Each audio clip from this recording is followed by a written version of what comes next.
So we're going to get started. I'm going to read you a little bit about Darren Cherry. He is the area president with FocusCFO, is characterized as an exceptional listener, communicator, strategist, and business-centric CFO who embodies a thirst for knowledge and learning. He was born and raised in Gary, Indiana. And Darren's career in education routed him domestically through Illinois, Minnesota, and Ohio, as well as internationally through Japan, Germany, and China. Darren earned his Bachelor of Science degree in General Management with a minor in accounting from Purdue University and his MBA from The Ohio State University, OH. As an area president with FocusCFO, Darren becomes an integral member of his client's management team and is their trusted advisor. Through the service provided by FocusCFO, Darren equips business owners with an affordable version of financial sophistication, giving them the tools to compete at the same level as large companies who are spending $300,000 per year for full-time in-house CFO. So Darren is present alongside each of his clients and lives and breathes their business in order to minimize their challenges and maximize their company value. One of the things he quoted as saying, "We all face challenges in our business endeavors as well as in our personal lives." How true of that is, Darren, during this pandemic. How we react to what life throws our way is a testament to our character and resiliency. From our experiences, we should walk away with new insights or lessons learned. So keep that in mind today. And as I've learned from my father, Darren says, people observe what you do more than what you say. So what I do is love life, extend compassion to others, and treasure what I do every day. So we are honored to present to you Darren Cherry, who will be talking and presenting on understanding the value and power of business forecasting. So welcome, Mr. Cherry. Thanks for showing up for us today. Thank you so much. And we look forward to your presentation. One of the things that we understand during this pandemic and challenging times is that our financial piece has got to be in order. So we look forward for you in helping us with that. And so our group today, thank you for joining us and welcome, Mr. Cherry. So I will let you take it from here. Thank you so much. And if I've done this right, in the next few seconds, everyone should be able to see the screen. Perfect.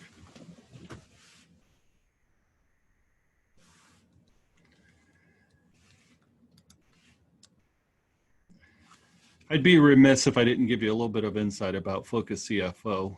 And to start with, we're very passionate about helping business owners close the gap from really where they are to where they want to be.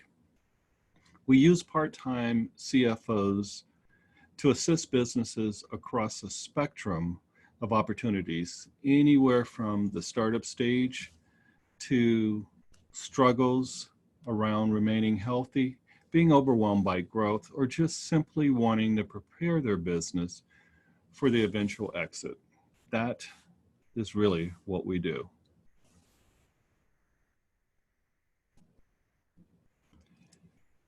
In today's workshop, it's really less about the nuts and bolts on how to prepare and put together a forecast. Instead, what we want to do is talk more about how you embed the forecast into your business model and get the maximum value out of doing a forecast. And with that in mind, we'll talk a little bit about what a forecast is and isn't. What are the key systems that business owners use to understand the status of their business and the advantages of using a forecast, along with what makes a good forecast versus perhaps one that is not so good. And then lastly, just give you an illustration of how a forecast was used for a crisis such as our pandemic 2020 that we're going through. I trust that everyone was able to get the handbook and they're able to follow along.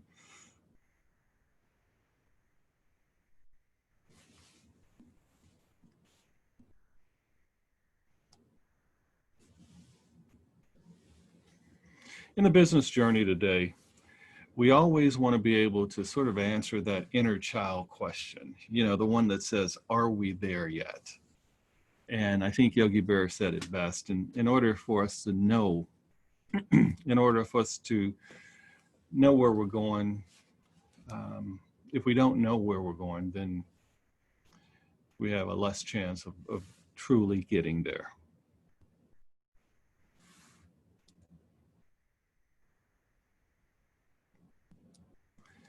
A business forecast can best be described as it's a management process of building a future roadmap so that you can really understand what are the resources and results. Some of the things that are built into that forecast or used to help develop it is clearly whatever our pre-existing conditions and experiences are, future economic indicators, but most importantly, the management insight, the improvement initiatives, as well as strategic initiatives. But the forecast itself is really not very valuable unless it's wrapped into the business model. And we're really using it as a tool to facilitate some course corrections. When things are not necessarily going as we want them to do, here's a tool that helps us understand where we are and what we can do about it. The key here is that it's really the sum of our actions is what the forecast is helping us see and envision.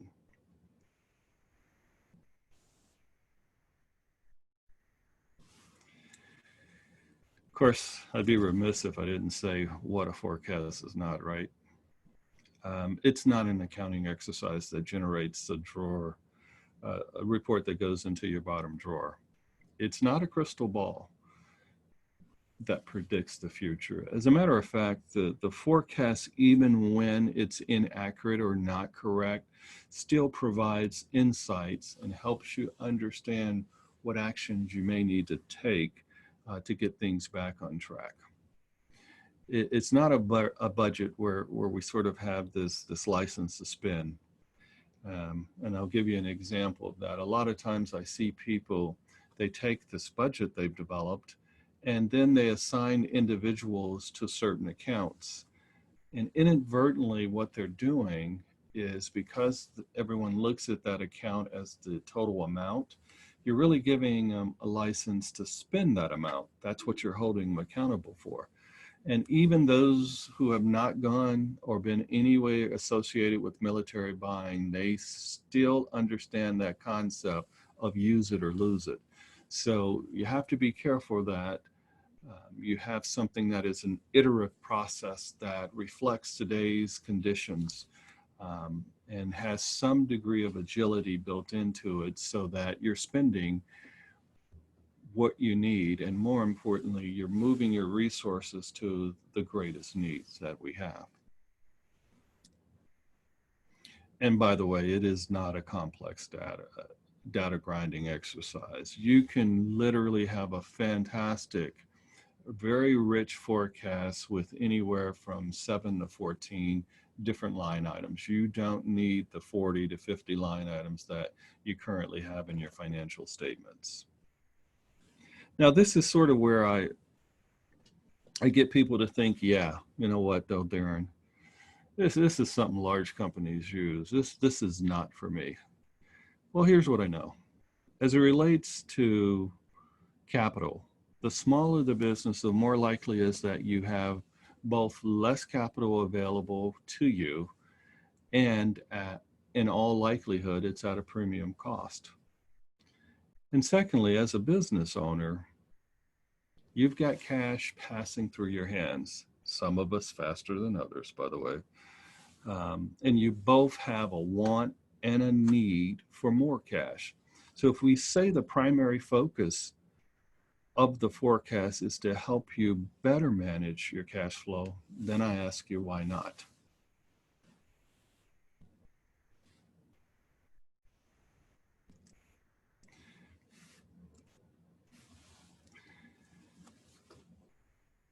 Now, the discussion about a forecast, even talking about it, let alone thinking about doing it, it really kind of takes us out of our comfort zone. And the thing about a comfort zone is it's just like the definition of insanity. If you keep doing the same things, you know you're going to end up with the same place. So then either we don't keep doing the same things, or we stop asking why.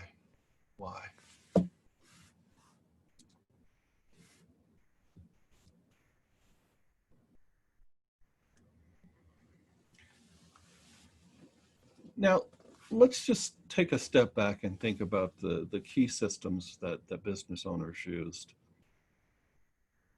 Anecdotally, as a business owner, you have your own version of systems, and they can be formal or informal, but they give you a great deal of insight into your past and your present.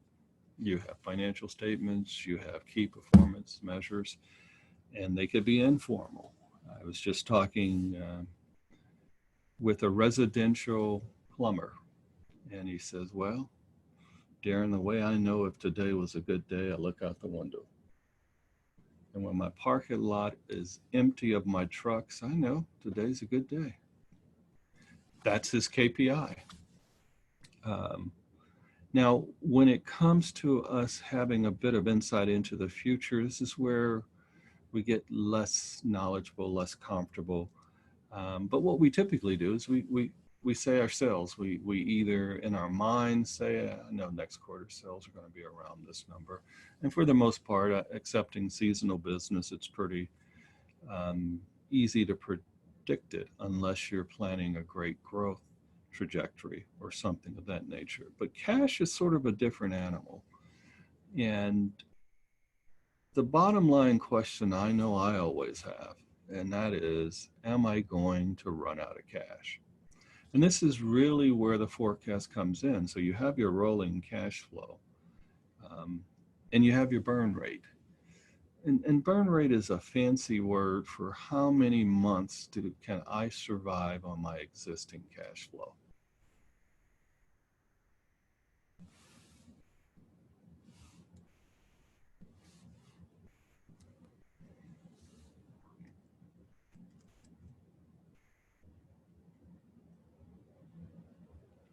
Now, in addition to gaining more insight and control over your cash, the forecast, when it's embedded with your business model, it gives you some insight into some other key areas. The first one that comes to mind is really value creation.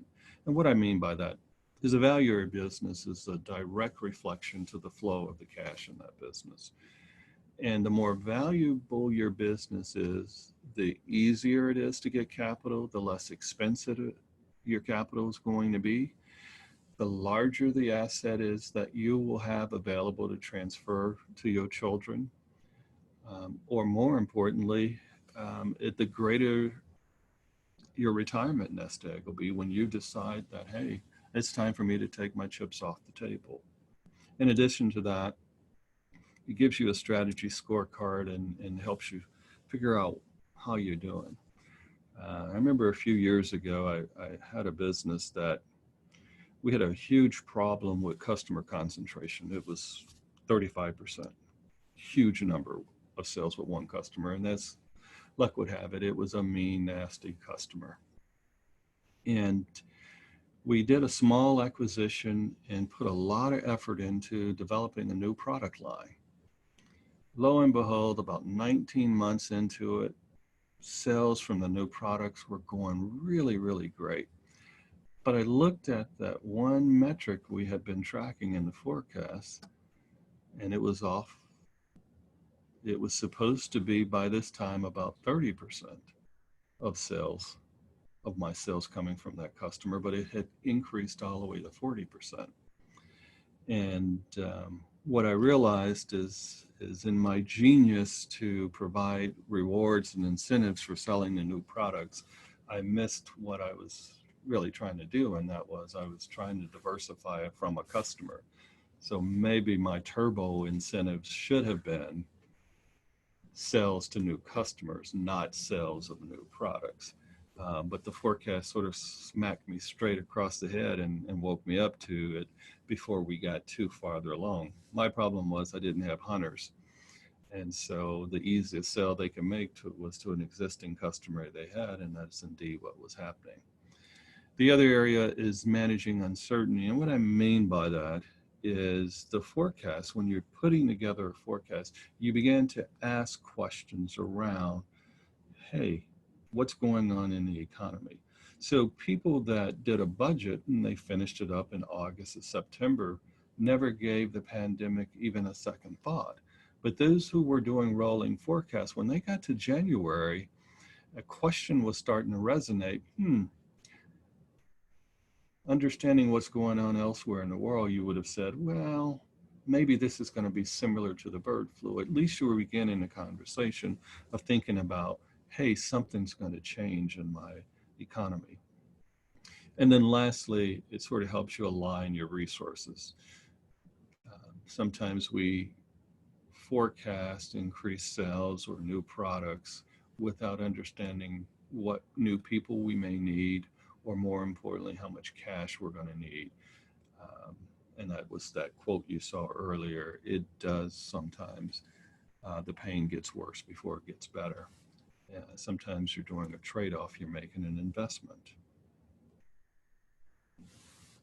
Any questions before we get to this next section about what makes a good, bad, or ugly forecast?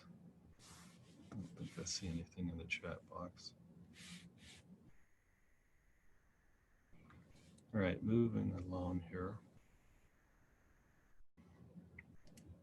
A good forecast is really one that forecasts out to the end of the year.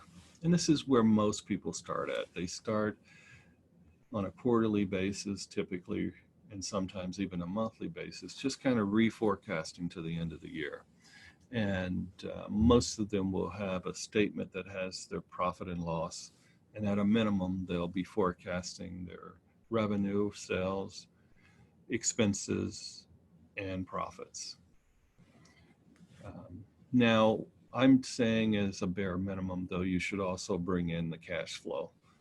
So you should understand, in addition to getting cash flow from your profits, how much do you need to invest in your receivables, your payables, your inventory, as well as your capital investments that you may be making. And typically when people start doing a forecast, they have literally the most probable outcome. And some folks are more conservative in that than others, and some are more aggressive. And almost religiously, there's only two data endpoints: the prior experience, pre-existing conditions, so to speak, and management insight. As we get a little bit better, we began a process of forecasting in greater detail the next 90 days, and then also forecasting the next 3 quarters out. That way we understand a little better about the full impact of the actions we're doing. So we're no longer concerned about 12/31 as we are, what does the next year look like? And a couple of things that are added there is, obviously, this is where you sit down and begin to tie together your improvement initiatives, your strategic initiatives with the forecast. And you probably even do a second alternative. You say, I've got a most probable, and then I've got a worst case. And of those initiatives, now you've summarized the action plans. So you say, Kimberly's responsible for this, Darren's responsible for that, George is responsible for this. So you now have some responsibility an action plan that says who's doing what, and that's the piece that you're looking at on a weekly and a monthly basis. And the kind of best in class is really when you bring in a third scenario, and it could really either be a downside or an upside. More often than not, it's an upside. And people have a tendency to call it the best case. I typically don't. I simply say I have a headwind, tailwind, and most probable scenario. I don't like saying worst case, and I for sure don't ever want to say best case, because there's no such thing as best case. I can always do better. Here's also where you bring in some market indicators, especially if you're in an industry that is very specific to a commodity, tied with that commodity, or tied to a specific action. Then you start to look at, hey, what is the market doing?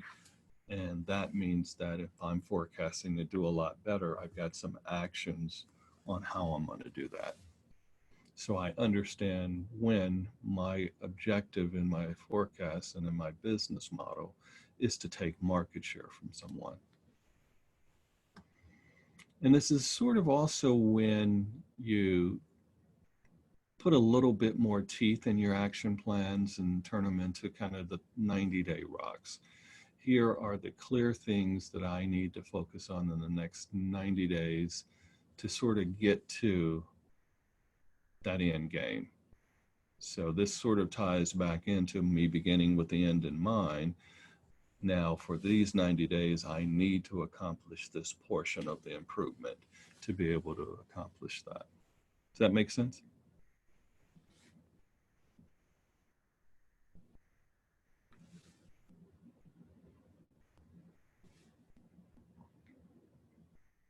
So in March, things changed a lot for us. We suddenly were going along January, February, and almost universally, everyone was, wow, I'm beating the plan, I'm exceeding my plan, I'm doing great, and bam, we got punched in the mouth. And as Mike Tyson said, everybody has a plan until they get punched in the mouth. Then they have a choice. They either do something about it or they just lay there like a rat, trapped, frozen, can't act. Well, in the case where folks that were using forecasts, they merely changed what most probable looked like, what my downside looked like in their scenario planning. So what we're going to do is look at an example, and we're just going to talk to two of the three scenarios. And they were, hey, what is the downside and what's the worst case? Now, fortunately for this business, the worst case did not include a total shutdown, but it did include revenues being off by over 50%. And so what we do is we sort of take our forecast, put it together, but then we say, hey, on a monthly average, what does the forecast look like? So as you can see on the downside, where revenues were 30% off, they were only burning $8,500, $8,600 a month. That was their burn rate. So they had $50,000 in the bank. So literally they could survive 6 months.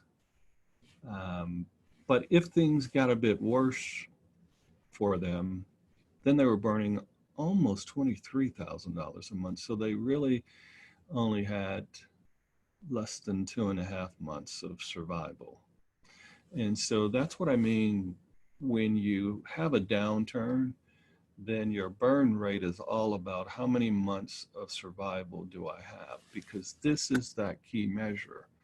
Now, when you compare and contrast that with a pandemic that is estimated to have a duration of 12 to 18 months, this business owner says, I'm in trouble.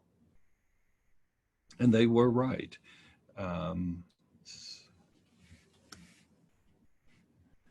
So the actions were taken, and these are obviously abbreviated actions, but they put together as a team different actions that they were taking.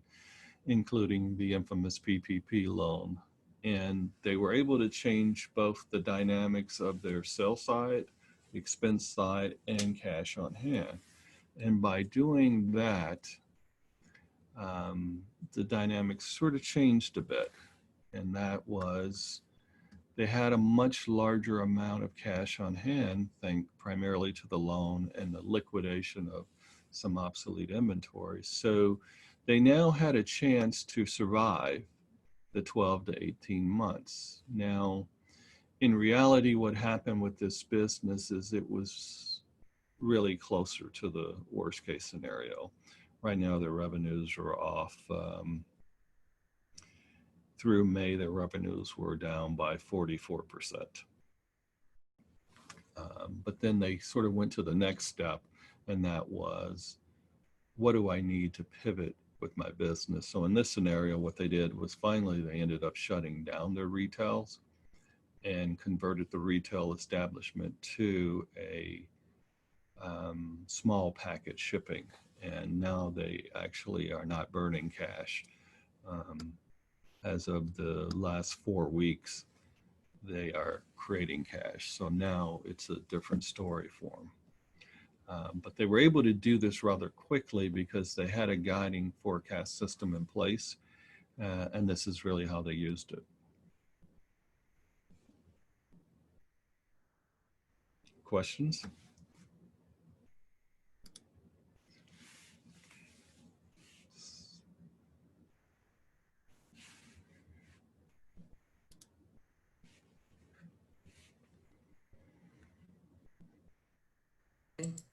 That was great.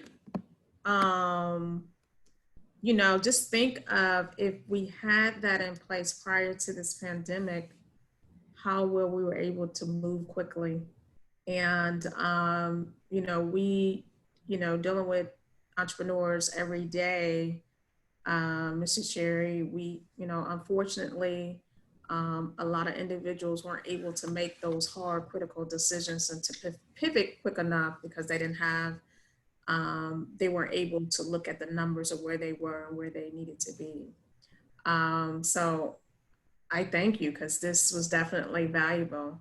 Are there any other questions? This is your chance to have an opportunity to ask CFO right here in front of you. Any questions? I like the part when you said that, when you go back to the numbers, I used to have a pastor used to say, numbers don't lie, first of all. You're able to go back Not to unless numbers. you make them.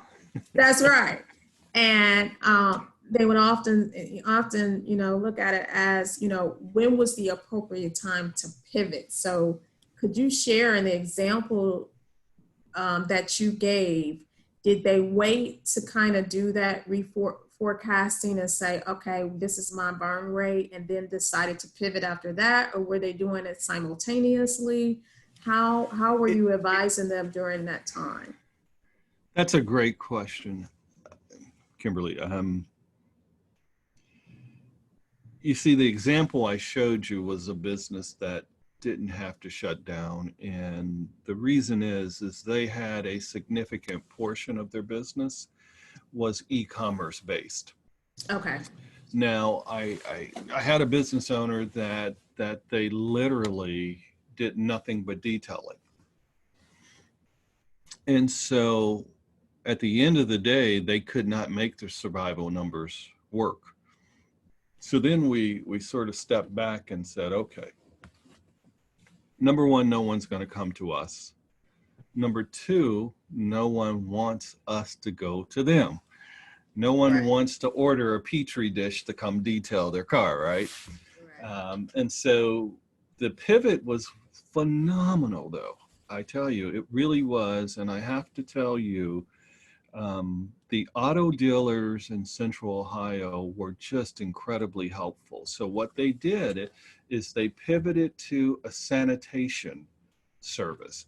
So they would come and they would disinfect your car, including changing, when you had the newer cars, they had to change out that HEPA filter that the cars have, because that became the trap for the germs. So physically just using the electrostatic spray wasn't as effective as physically removing it and replacing it. And we were just amazed at how willing the dealers were to show us quickly how to do that.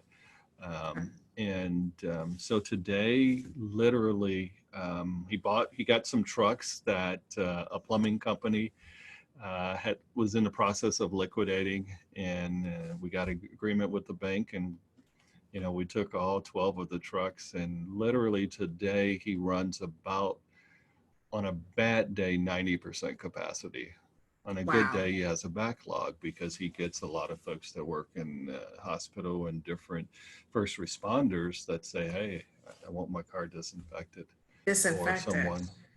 Awesome. someone that has tested positive, they say, hey, I want Go my car in. disinfected so the rest of my family members can use it. Awesome. It's not a pivot that works outside of this pandemic. And as information began to come in about how rare it was to get it from a surface, he did see some of the business that went down. But the saving grace for him was having that HEPA filter. And plus, people kind of still want to have a nice looking car. So Right. it just made it safer for them. And I imagine that, this is going to be our new normal. And I don't see necessarily, or do you see like next year, like say this all goes away and we go back to normal, that offering, that product offering that he has is going to go away? Or do you think people are still going to be conscious about it, and now he has another service that he can provide? I think it becomes a value added service. Yeah. That he can offer as an option, but I don't think it becomes the sole reason why they're having their car serviced. So that was sort of a pivot for him. The other pivot is we saw a lot of our restaurant clients putting together do-it-yourself kits. Taco kits, and we sort of had a chuckle because one of them always they gave a roll of paper towels. Some did a roll of toilet paper. Those things that were hard for us to find at one point in time were included with it. I think those things are they're probably here to stay. I think there are going to be people that want that slightly pre-cooked meal, and they do some of the other work. Like one of them, they did a seafood, which included crab and everything. So it was a seafood boil. Oh, boy, every time they do it, it just sells out. Sells like out. Wow. hotcakes. I have a question, Jim. And Jim says, we have found it very difficult to forecast with all of the uncertainty. Any suggestions for someone in the staffing industry that is watching the unemployment volatility very closely? And the question is, have any suggestions? Yeah, go ahead. So it's interesting. The staffing companies that are providing hourly staffing folks are quite popular right now. And this is especially true where they have a workforce that is willing to work. So we have quite a few folks that the only way they can bring in new hires is through staffing agencies, because they're, for quite a few weeks, there was this huge differential per hour to stay at home, so they were able to manage the situation by, historically what they were paying were $12 to $14 an hour. So instead of having to pay $25 to $30 an hour, they were able to manage it maybe at $20 an hour. The bigger problem for the staffing agencies that we have at clients is getting employees. And that is only as it relates to the hourly roles. The ones that do medical It's just people are uncomfortable doing home healthcare right now. So it's a people issue on their side more than a demand. But it sounds like his question is demand. Yeah, for sure.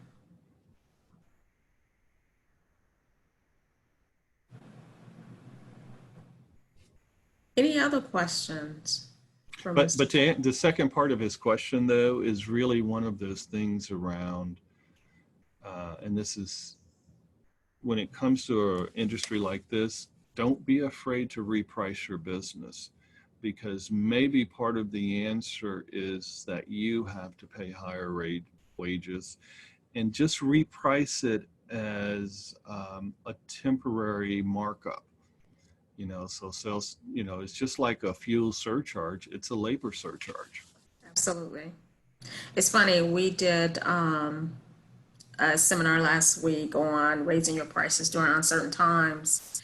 And, one of the things I shared was, like say for instance, you go into a restaurant and you see a sign. I went into, I think it was First Watch, and it said steak prices have gone up. So therefore, our meal is now $16.99 or whatever it was. Right.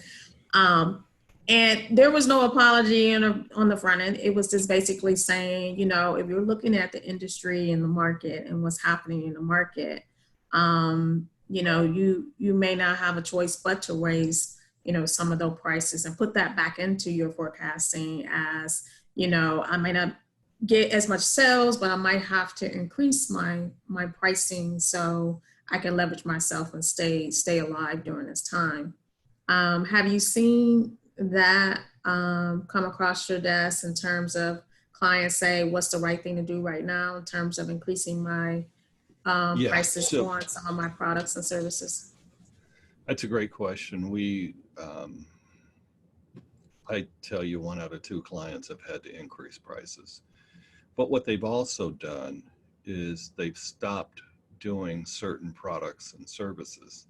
And these were products and services where they were just a me too, and people could get it from anywhere. They sort of stopped doing that and concentrated on the products and services where they sort of had this niche. And Okay. then that way they were able to sort of lower their cost to offset some of the excess costs associated with operating in today's environment. And then they were able to increase their prices because, that they were a preferred person to buy that from. Therefore, the consumer was willing to pay a premium price. The biggest fight has been the B2B. Okay. All of a sudden, some companies just, I don't know what they're smoking, but they think that suddenly they're immune from price increases. So those have been harder, but they have been successful.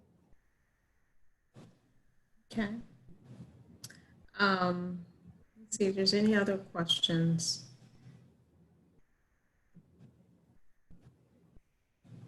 So what do you recommend now, especially after some have received some of the PPP and EIDL support, financial support? For some, just like you show, has allowed them to be able to sustain. And so what should they look out, when they're forecasting in the future? Is it really just focusing on that borrowing rate and seeing what their next thing to do? Should they be trying to plan 2021 the best they can? What do you recommend? Great question. One of the things that all businesses should be trying to do is figuring out what actions they can do to increase their cash flow. Forget for a moment that you have the EIDL loan and the PPP loan. But that cash flow from operations, what you're trying to do is figure out what are the different things that can move that pendulum, because guess what? As it relates to some of the loans and some of the forgiveness, 6 months are going to be up next month. And so people are going to have to start building that into their forecasts. I don't know why 6 months was the magic number, but we still got 6 to 12 more months of this to happen. And so that is actually generating, I will tell you, 1 out of 2 of our clients right now is we're working on pivots or things that they can do Okay. to improve their cash flows. Now, 1/3 of our Okay. clients just weren't affected by this.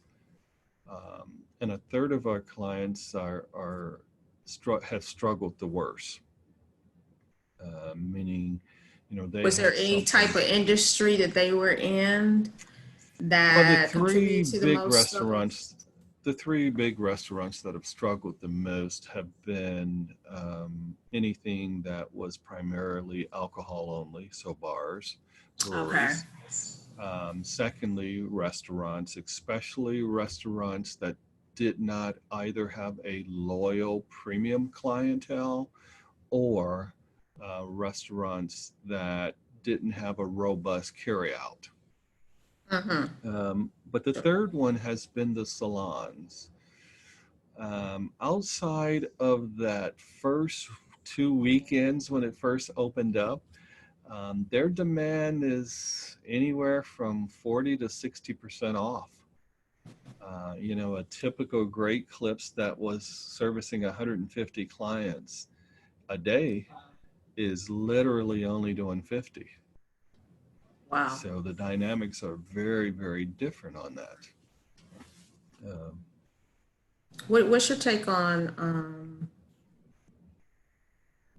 commercial real estate in terms of how people are planning out paying their rents and commercial property and how that's going to affect them in the future? Commercial real estate is an interesting animal. And here's why. Because you have good, bad, and ugly. I mean, you really do. I mean, you have some commercial properties that were great properties to begin with, and they are not necessarily going to be as adversely affected. You had the ones that were somewhat marginal. They're going to probably continue to struggle because here's what we learned how to do in a short amount of time. We learned in 4 weeks how to work from home. Mm-hmm. And a lot of folks are beginning to say, I don't know that I need this anymore to be located in this. And that then changes that footprint that I need for an office. And it also changes me from having some of these resources to now buying it from someone that can do it virtually. Because I've figured out how to do it from home, I've opened the door for someone to be able to do it virtually. So, um, you may actually slow down. Right now, we're on fire, and we still are on fire. We're building commercial properties like going crazy. But I think this may actually slow it down. Yeah, well, I had a little inbox about, do you work with nonprofits a lot? I'm not sure, but do you have any recommendations in terms of nonprofit operations and forecasting, increasing their cash flow Ooh, from funders and yeah. donors? So, nonprofits are only about 15% of our business, Okay. but we are working with nonprofits, and we are working on them to identify additional sources of funding, um, kind of expanding that out, securing grants, but also we're working with them to monetize something that they have a specialty in doing that maybe they haven't monetized before. Right. Um, and so, for example, you have a group of folks that have certain skill sets, then you create videos that the board members or folks that work in that not-for-profit on how to do certain things and share those with some of the donors that you have, Mm-hmm. as a way for them to justify making a continued investment with the agency. But sometimes that requires us to do a separate 501c3, but it is what it is. We're But transitioning we to some do, more social enterprise aspects that a lot of people are doing yeah, today to find a way to monetize some of their services as an offering to who they support. yeah, Yeah. yeah. And I have one more last question here is I'm interested in government contracting. Would this be a great opportunity during the COVID and after? It depends. Um, I can tell you I have two clients that provide products that are used for repairs by the Coast Guard, the Air Force. Mm-hmm. And that is probably up 25% now. Okay. Because those no bid contracts where they deal with repairs are picking up. Now, when it relates to governments such as states, where they're going to have budgeting woes, it depends on what the services you're providing. If you're providing a service as opposed to a product, you may find it a bit more difficult and challenging right now, because they have to make some hard choices if there's not some additional funds that comes their way. So not all government contracting agencies are the same. I think the Right. county, the state, and the cities may be more of a struggle than, say, a product that's being provided to a military component of the government, where, quite frankly, their money was agreed um, months ago, and it's not Right. really changed. For So sure. I'd say you just gotta find the special purpose government contracts as opposed to general. Yeah. Hopefully that helps. Yeah. Well, we are. I mean, I could sit here and talk all day, Mr. Cherry. This was great. I think that one of the things as an entrepreneur support organization, as counselors and advisors, we concern ourselves a lot about our customers and our clients really understanding the financial aspect of their business. I tell people all the time, your vision is great, your idea is great, but the business of doing business is something you're going to have to perfect, right? The business of doing business, it has all those little details. And so we thank you for providing us those nuggets on how to forecast. And just one last time, how can this audience get in touch with you? And we'll be sure to put that in the chat box. Yeah, the easiest thing really is just to email me. We do have a pro bono practice. Okay. And so just don't be afraid to email me, and let's just kind of talk about what is it that you need, and let me see if I can, or if you can, or if there are other folks that may be the best source to help them. And share your email, and I'll have Janine put it in the chat box right now. What's your email? I'll just type it in here. Okay, that's great. It should be also on the cover of the handbook. You got it.